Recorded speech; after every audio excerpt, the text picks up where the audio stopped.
Since I was young, I always had this pressure to succeed, but I didn't realize how it was kind of making me a bit unhappy. I burned out last year and it got me curious about the topic of happiness. I searched and it turns out America ranks as one of the most stressed out countries in the world, and Denmark is one of the happiest. So I decided to travel to Denmark to explore why some people are happier in other countries and what we can learn from them. Do you feel happier here? I mean, I'm really happy here. I can actually do stuff that I'm passionate about. We have some special words in Danish. There's a Danish word, hygge, which is one of the main ingredients in happiness. I'm feeling very happy right now. I didn't even mean to say that purposefully. I'm actually feeling very happy right now.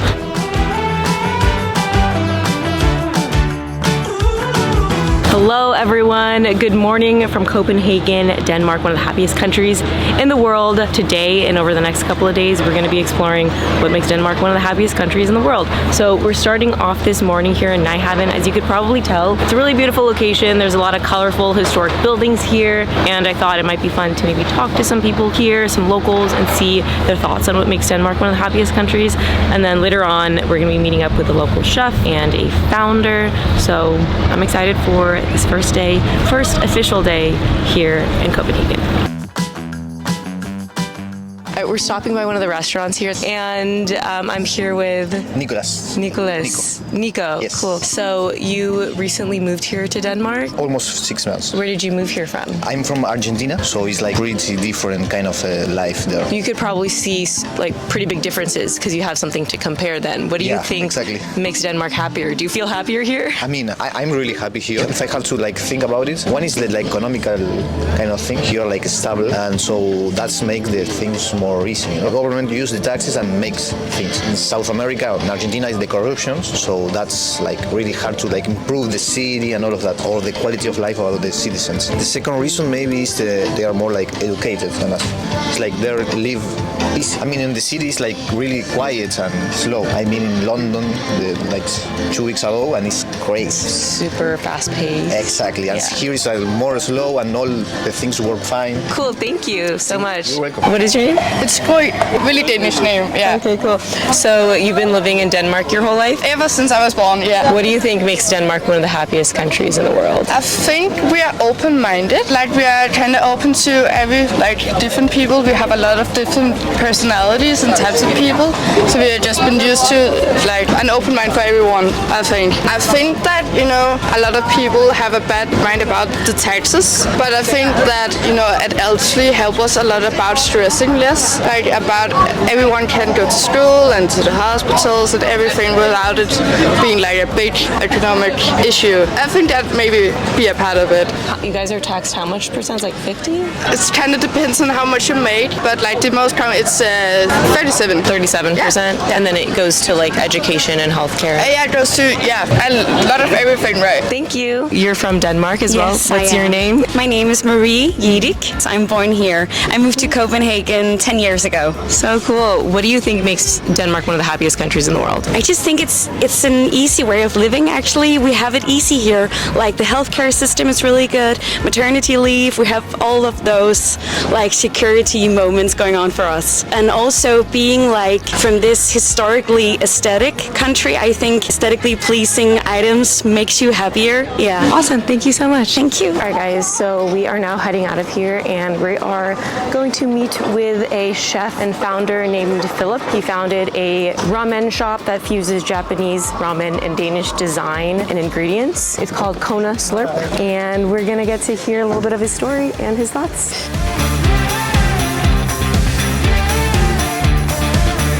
Thank you. Have a good one. Enjoy your day. All right, guys. So we just got here to Kona Slurp and Ramen here in Carlsberg City. So let's go meet Philipp.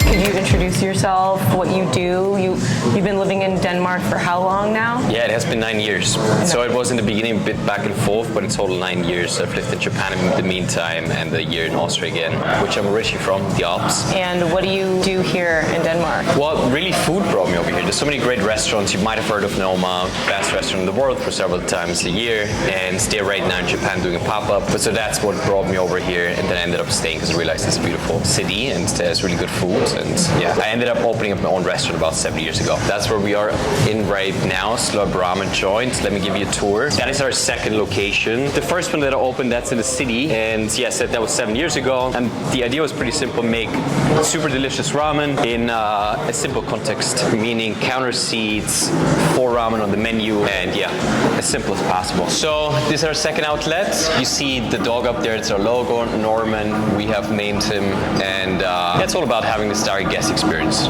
As you see in Japan with counter seats, you sit down, the chef sits on the other side, they'll make your bowl, they serve it, and you eat and get out. So fast turnover. Well, in relation to the happiness of Denmark, I guess being able to start this in Denmark as opposed to other places. I mean, I'd say I moved to Denmark and then realized that it really is pretty straightforward starting a business here. It's a very well-organized society. And I think that's somehow where the happiness comes from when you speak about a very happy country, because you don't really have to worry about anything. Government takes care of a lot of things. It's a socialist society. You pay a lot of taxes, but you get a lot of benefits for it. But yeah, it's just this understanding that we all just like want to live our best life. And I'd say that's why you could say Denmark is happy. Basically, it's easier, makes it easier to start up a business here as opposed to other countries. Oh, yeah, I'd definitely say so. It's a very different mindset. I mean, for you guys coming from the States and having spent some time there, it's a completely different story. Totally. It's the hustle, it's like you're gonna go all in and go crazy and big risks, but then also big checks at the end of the day. Here, that's a very different story. People are very happy with less and like taking it step by step, and there's not that same risk culture. Because you don't have to. Why? I mean, there's free healthcare. There's support if you get kids. It's endless, the benefits you get from the government. So I think it's safe to say that it's very hard to go without food or shelter in this country, because there will always be a helping hand. Makes sense. Thank you so much, Philipp, for your time. Bye. It's so good to meet you. Any recommendations of where we should go next, like bakeries? Yes, Copenhagen's Bakery. Okay. That's just down the street. Down the street. Yeah. Okay, thank you. All right, so that gives us the perfect segue to go try some Danish pastries.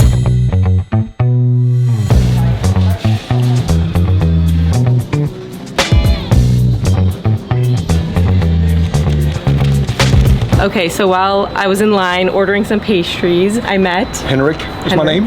Yes, and you're a local, and you've been living in Yes, Denmark? I'm just living a few minutes away from here. Cool. What would you say about Danish pastries in relation to Danish happiness? Very good combination. Yeah. We have some special words in Danish. There's a Danish word, hygge, Oh, yeah. which is one of the main ingredients in happiness. For hygge, you need nice light, nice weather like this, and then you need something nice to eat, and that could be Danish pastry, like some of this you have bought here, because we like sweet things in Denmark, and our pastry is sweets, but it's a big part, I would say, of the word hygge in Danish. So to be happier, we need hygge and we need Danish pastries. Yes, exactly.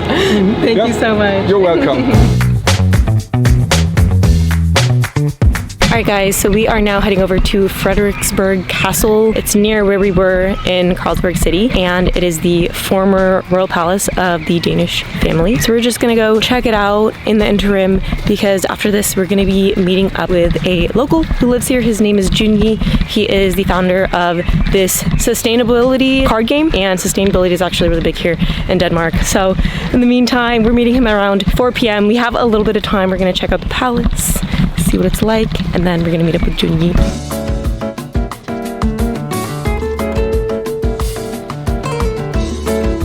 This is the palace.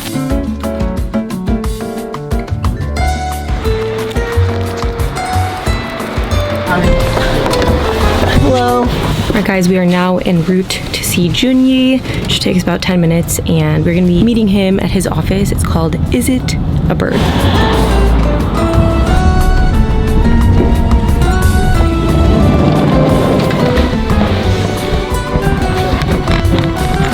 Sorry, we're late. Okay, Okay, well, do you want to introduce yourself briefly for the people? Hi, my name is Junyi. I'm from China and now I live in Copenhagen, and I founded a game called Probably, and now I also work in this design agency called Is It a Bird? Okay, cool. So tell me a little bit more. You started a card company? Yes, and that's my side project.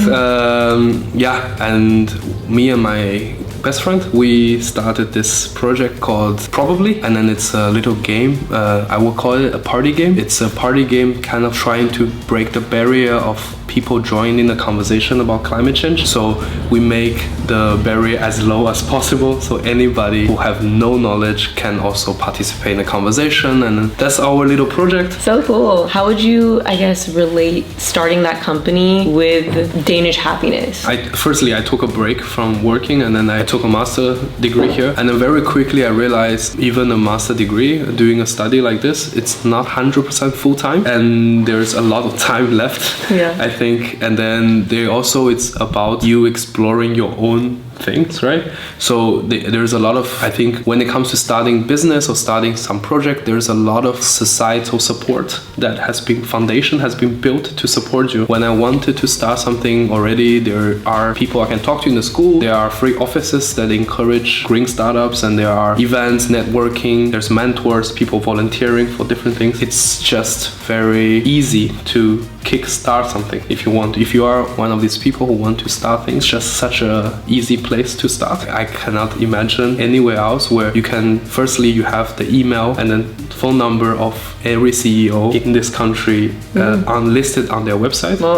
And you can just message them, and the chance them replying also is quite high because it's so democratic, or so less about hierarchy. So that make starting a business is a fun thing. That's so cool. Yeah. Can you talk a little bit now about work-life balance? Yes, as we are sitting here right now, it's not even 5 and the office is quite empty. I think definitely this is the capital of work-life balance. In terms of time, people really, you don't work as much in time, but it's more efficient. So when we work, at least back home for me, I chit-chat a lot. I spend a lot of time socializing, a lot of meetings that are not necessary. And here I find it a much more efficient. People don't waste each other's time. And sometimes really by 3 or 4, you really realize like I don't have much to do today. I'm done. And then you are free to do whatever you want to do. And that feeling also when you go off work, it's one thing about having the time. The other thing is when you don't have work or when you have a day off or holiday, just that ease in your mind when you are on the beach, you don't need to think about, there might be a message coming from my boss, and that itself just brings you so much joy and so much peace. So there's a very good understanding with each other that we are all kind of respecting each other's free time and giving each other some space to breathe, rather than trying to rush efficiency and productivity, right? Yeah, exactly. That's where I come from, which is the US and Los Angeles, where I'm living. It's always like, hustle culture. It's a little different here in Denmark. Yeah. I think so. And I think I'm not Danish, but the society is a welfare society. It's built to hold everybody's back when you fall. So even if you feel like maybe I don't enjoy my work as much, then you can choose to not work. And there's unemployment funding to support you. There are centers that can help you with your career and to help you to rethink about what you want to do. And I think it's very much almost that privilege of not only choose work for money and choosing work for enjoyment and choosing work for purpose. And I think that is the key thing of making people happy in this place, right? When you like what you do. Definitely. If you don't like what you do, it's not the happiest. Yeah. But I think a lot of places you don't have that. And then what else in Denmark? Well, you mentioned you have so much free time sometimes. Yes. So like, what are some of these things? What do you do in your free time? I'm doing more hobby projects, take photos of random things. I go for a swimming class. I learn Spanish. I also not do much. Sometimes you go for a walk. And that's something I think also again brings you that happiness. More personal development, like you mentioned. It was chatting earlier. The growth mindset is different. One is very external kind of growth, and then one is very internal.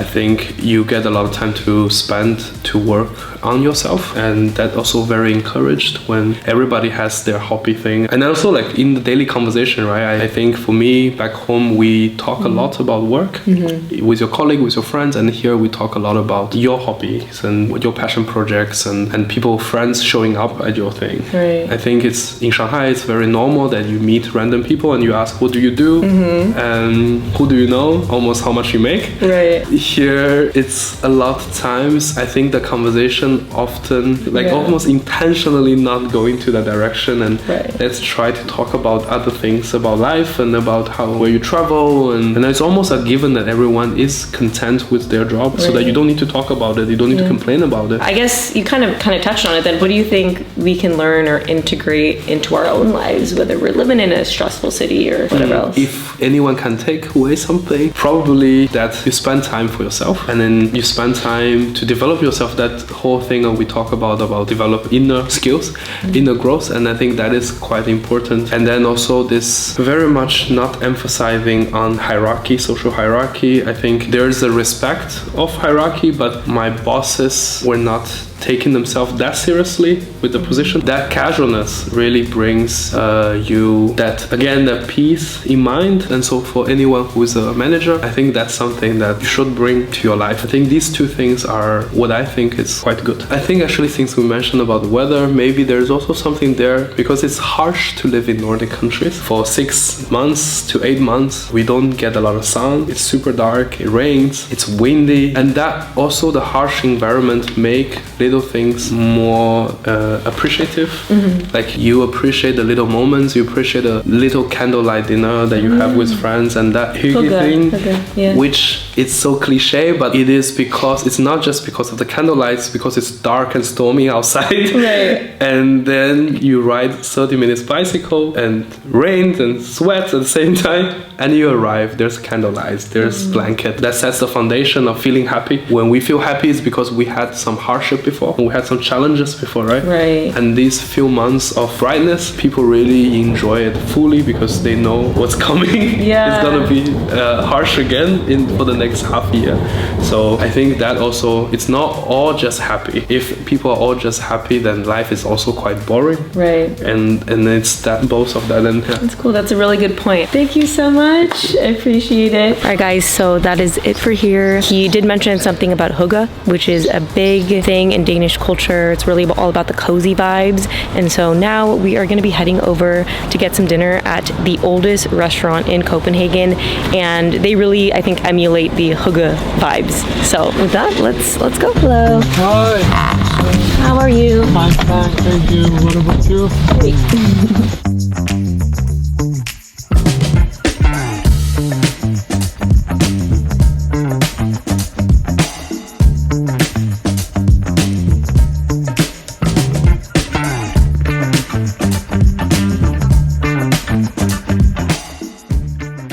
Guys, so we made it here to Det Lille Apotek. Hope I said that correctly. It really kind of emulates the hygge vibes. Around me, it is very traditional and very cozy and quaint. There are like the candles on the table and also just as decoration around the restaurant. So I definitely kind of feel this hygge vibes, and we got our food as well. Yeah, so going to end this first day just enjoying our dinner here at this very quaint hygge style restaurant.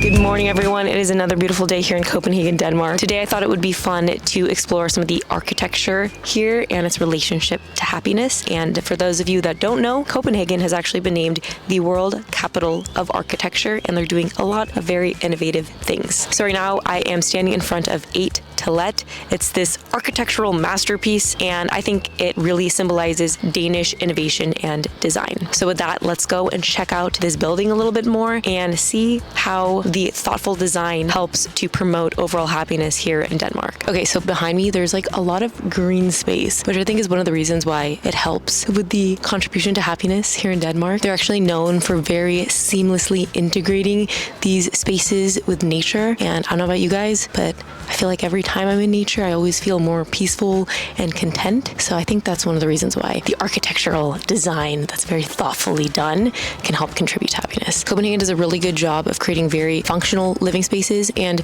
this here, it's actually a mix of residential apartments, offices, and retail spaces. And apparently they even have a kindergarten here. But overall, I think the combination of all of those help to promote this integrated community where people can live, work, socialize, all within the same building.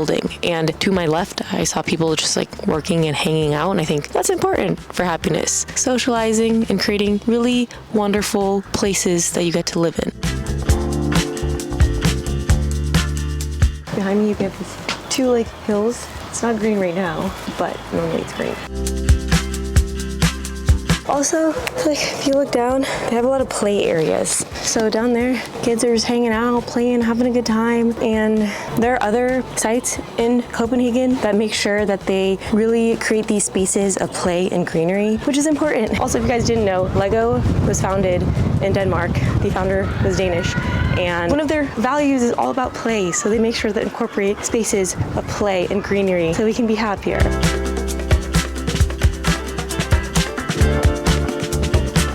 Alright guys, so that's it for this spot here at Atelet. We're now gonna head back into the city center.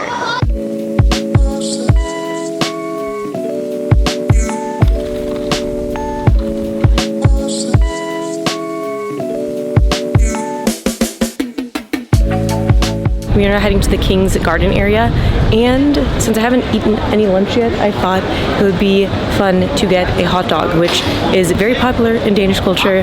If you come to Copenhagen, you will notice that there are a lot of hot dog stands. So I think I'm passing by one right now, that's why I was looking to my side. Yep, that's a hot dog stand. But there is a specific one that's right by the King's Garden. So we're heading there now. Alright guys, so as we were walking to get hot dogs, we passed by the King's Garden, and this is the oldest royal garden here in Copenhagen. It dates back to the 17th century, but it's just this massive, massive green space, and I think this is kind of another reason why Denmark is so happy is they have a lot of these green spaces. And this one, I feel like green and nature again, like earlier, it creates a space to just relax, get peace, and there are so many people just chilling on the park here. It's like 3:30 p.m. on a Thursday, and everyone's just like relaxed. And I think that all contributes to the overall relaxed and content attitude that Denmark has. All right, time to find some hot dogs.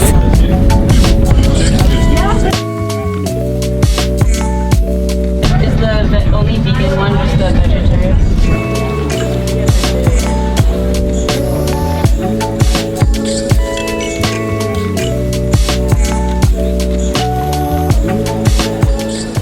Alright guys, I got my hot dog here. These are a very popular street food here in Copenhagen. You'll see a bunch of hot dog carts pretty much everywhere. And this is the vegan one. I got it from DOP. Yeah, in the 17th century there were hundreds of hot dog carts, and now that you could still find a lot around the city. But I think this kind of also encapsulates the happiness of the Danish people, because it's all about enjoying the simple pleasures in life. So I'm gonna enjoy this hot dog. Cheers.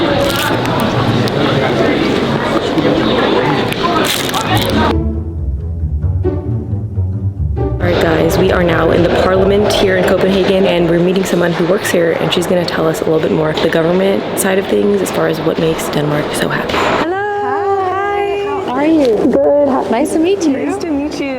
Yeah, do you want to introduce yourself? Yeah, of course. To the people that don't know you? My name is Dielza, and I work here at the Danish Parliament as a press and communication assistant for the political party called the Alternative, which is the Green political party here at the Parliament. So yeah, right now there are a lot of people like taking some round trips and tour guides all over. So I think it could be a nice idea to go outside. The weather is so nice here. Like, it's not that often that we get good days in Denmark, especially like sunny days. So I think we should head outside and see and talk about more of my perspective of why Denmark is the most happiest place. Yeah, sounds good. Yeah. Sounds good. Right now we're standing in the library garden, which is right in front of the Danish Parliament where I work. And as you can see, there are a lot of people that are outside just trying to enjoy and are being happy. So my perspective, and especially the more political side of it. And I think that why Danish people maybe are succeeding and being so happy is because we have this special welfare system where, you know, we have free education, and in that we also get paid by the government to take education. spend every month. So we kind of have a salary, which is kind of a support to young people when they need to find a place to live or stay or anything. And we also have free healthcare. You know, it takes out a lot of stress. You know, if you have to give birth or break your leg and have to get surgery, you don't have to pay for that. So that's also very nice. So there are a lot of, you know, things that cost money that don't cost money here in Denmark. But in overall, I think we have a very, very strong foundation, because if you're unemployed and have to go look for a job, the government will also support you in that way. So you kind of never really, you know, hit the bottom of society, if you can say it like that. You know, as a citizen in Denmark, it takes away a lot of stress because you know that the government is going to be here to support you, which allows you to pursue things that make you happy, I think. When you kind of get all the other expenses covered, you have time to think. You know, if you go and take education you think that's going to suit you, but then you figure out, oh, that's not quite my style, and go and search for another one, you can do that because it doesn't cost money in that way, which allows people to, you know, have the creative freedom and everything. I think that's important as well. Yeah, that's really interesting. And it's different from what, you know, I'm used to in the US. Yeah. But did you mention, you said taxes, or I don't know if you mentioned taxes, like it's taxed pretty high here, right? At least comparable to me, because everything is kind of covered. In comparison to, you know, the United States and other places where the tax is quite lower, you don't get the free education, you don't get the free healthcare, which I think is so important. So it's really where you stand politically, but I would say in Denmark it's quite good, because things are really, you know, they're just working, and it's more the good welfare and feeling good, I think, more than maybe making money, because money isn't the most important thing. It's exactly being okay, and if you want to go to the doctor, you can go to the doctor. It's more of a good well-being. That's also kind of included in the way or the mentality, the Danish mentality is that, you know, work and money isn't everything. You also need to have time to do their things, or else you're not quite a complete human being, you know? You also have time for yourself, your children, and everything. So, yeah. That's so nice. Yeah. So what do you think, I guess, any last thoughts on everything, and maybe things that we can take away from the way that Denmark is? If we're not living here, like, what are some key takeaways? The most classical thing is to say, you know, to hygge. Yeah. Just like to be cozy, and when you know, kind of find the joy in the small things. For example, here in Denmark, it's such a good weather today, but it's kind of windy. But a lot of the time it's raining, so it's always good to remember the coziness. You know, you can sit inside and just, you know, it doesn't have to be crazy and wild all the time. It's coziness can also just be like watching a movie or drinking some tea with friends. You know, more like just taking it down, taking it slow. Because sometimes in life right now, it can get like, you need to do this, and for your future and everything. And, you know, sometimes just to live in now, I think, would be the best advice to take from Denmark, I think. Yeah. Thank you. I think that's all really good. Okay. Thank you so much. Alright guys, we just finished at the Parliament, and we are now heading over to this place called Autopol, and we're going to be meeting another local here. His name is Vladimir.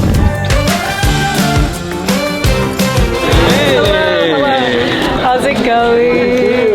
Good to see you. Good to meet you. Likewise. How are you? I'm good. Yeah, please take a seat. Thanks. All right, guys, we made it here to Autopol. Want to introduce yourself, like what you do? So my name is Valdemar. I live here in Copenhagen. I work as a product manager for a company called Chavez. So we do a bunch of electronic equipment. What we are mostly known for in Europe is our headsets. And what do you do on the side? What are your passions on this? I mean, I find a lot of stuff to be cool and interesting, so it differs. But I've really been diving into biking. Oh, biking. I've done that quite a lot. I bought this road bike. Been riding that quite a bit. But besides that, I also really have a passion about sourdough and music also. And then I bought an apartment right next to this spot, and I decided to do a bunch of renovations. But I'm having a lot of fun doing it. As long as you're having fun, it's a project. It is. Yeah. On this topic of like Danish happiness, right? Yes. Like what I'm learning is you guys have a lot more work-life balance, so that leaves time to like pursue your passions and do these hobbies. Yeah, tell me more about that, because it sounds like you have a lot. Yeah. I think for me, what I really like about Denmark in that regard is, you know, it's also kind of like how I connect with my colleagues. Everybody is always super enthusiastic about my projects. And it seems like there is a nice energy about it. I think that there is at least a respect that you are more than just what you do at work. Right. I mean, of course you should be passionate about what you do, but I personally find that there is a nice acceptance of exploring passions and jobs outside of work. I mean, my boss asks me about how did it go with the project you're working on. I mean, did you manage to figure out the electricity or whatnot, right? So, and I think that also speaks to the balance. I think you're expected to pursue other things than what you do professionally. Exactly. Like a more balanced person, holistic person. Yeah, I think that's pretty. It's a lot of fun. I guess kind of to wrap things, why would you say it's a dream to be doing what you're doing? I love creating. I think it's the most interesting thing of going from nothing or something in your head and then something to give birth to something, to create something. And I think that's deeply fascinating. And I think I'm very fortunate that I get to do that. I think that's awesome, both professionally, but also when I go home, I can actually do stuff that I'm passionate about, and I really like that about my life. It's pretty cool. That is pretty cool. That's so amazing. Was that it? Pretty much. Cool. Yeah. Cheers.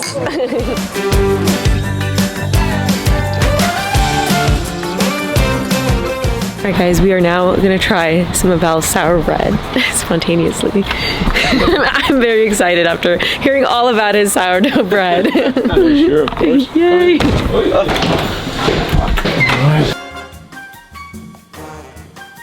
This is the Danish flag, of course. That's cute. As you can see, this is where the wall used to be here. I made these, this is like brass, which I used to make the line here. Yeah, this is some of the space that I'm working currently. Not completely done with the kitchen, but you can see here, these are some of the, again, I don't know the English word, but I cut these pieces of wood so you can cover like line here, so you get like a nice finish. I'm a tech bro, so I have a lot of things like this where you can improve and put the light up and down. Right? Of course, I have a fridge which is filled of sourdough bread. The sourdough. And the mother sourdough. I still have that in here as well. Is this the This is yeast? The sourdough. This is the yeast. I'll also show you some more stuff here. I have some pictures on the wall here. This is one of my grandfather's friends who made this. Oh yeah, this is the sliding door that I was talking about. This is it. So I want to paint it or something. Yeah, and as I mentioned, I'm quite big on biking these days. So I have this, road racer thing. And, I'm using it quite a lot. But yeah. So, do you want some sourdough? Yeah, let's try it. This is it. This is the one. Whoa, looks interesting. This is the one that I have. Whoa, interesting. It's like... Yeah, it doesn't really smell like anything. I think. No, yeah. So what you want to do is, I'm gonna give you a few flakes of this and a bag, because I don't expect you want to carry it around in your hand. Yeah, you can use this to make your own. So I'm just gonna give you a few of these flakes, and from this you can start your own. So what you want to do is, you're gonna take these flakes. You want to take 50 grams of water. Okay. 50 grams of flour, and then you're gonna want to place that and mix it together with this. So probably you want to dissolve it in the water first, stir it, and then you're gonna add 50 grams of flour, and then you're just gonna let it sit. Wow, I'm so excited! I'm gonna become a sourdough enthusiast. Yeah, you should. Well, thank you so much. That was so much fun. Yeah, you're welcome. Thank you. And good luck with your sourdough adventure. So stoked. Cool. Thank you so much. This is awesome. You're welcome. Yeah. You're welcome. Hello, it is a new day here in Copenhagen, and today I thought it would be nice to start by biking around Copenhagen. If you guys didn't know, biking is a huge part of the culture here. If you come, you will see tons of people on bikes passing by you, and I think about 62% of residents bike or commute to work every day. So I definitely think that that helps to contribute to overall well-being and happiness. I think getting your physical activity in is so important. And then I'm going to try some porridge here. Val, who you guys met yesterday, suggested that I try. It's becoming a bigger trend here where you can add like your own toppings, but in general, Scandinavians have a long tradition of eating porridge. It's a very healthy and hearty meal, so I think that definitely helps to promote their well-being and happiness, so I'm excited to try some. I love to eat healthy. So with that, let's hop on a bike and let's go get some porridge.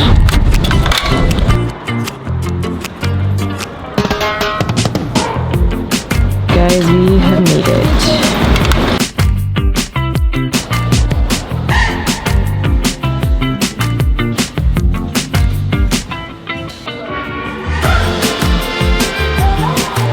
Okay guys, so I just made it here to Grod and I ordered, it's basically oats with oat milk, and I added raspberry compote, almond butter, some granola, and vegan Nutella.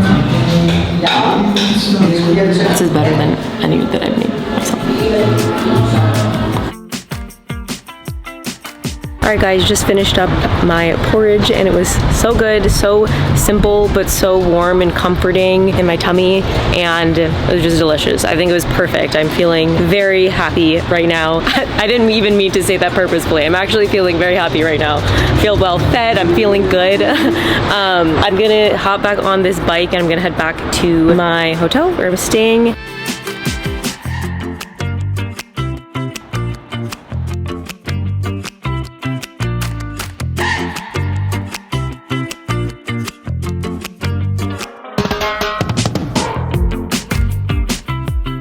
Alright guys, that's going to be it for this video. I hope you enjoyed it. After talking with the different locals in Denmark, my perspective on happiness has truly shifted. While we might not all have the same privileges that Denmark offers, like a supportive government safety net, there are valuable lessons we can integrate into our own lives wherever we live. My main takeaways include taking time to enjoy the simple pleasures in life, embracing the concept of hygge, prioritizing work-life balance, and actually pursuing hobbies and passions outside of work. Spending time in nature, taking care of our well-being, and exploring ourselves as individuals are crucial. It's so important to nurture your mind and body, put yourself first, and make yourself happy before making others happy. These things may seem simple, yet many of us neglect these areas. I think we owe it to ourselves to prioritize these aspects of our life. Let me know what you think in the comments, and I'll see you in the next video.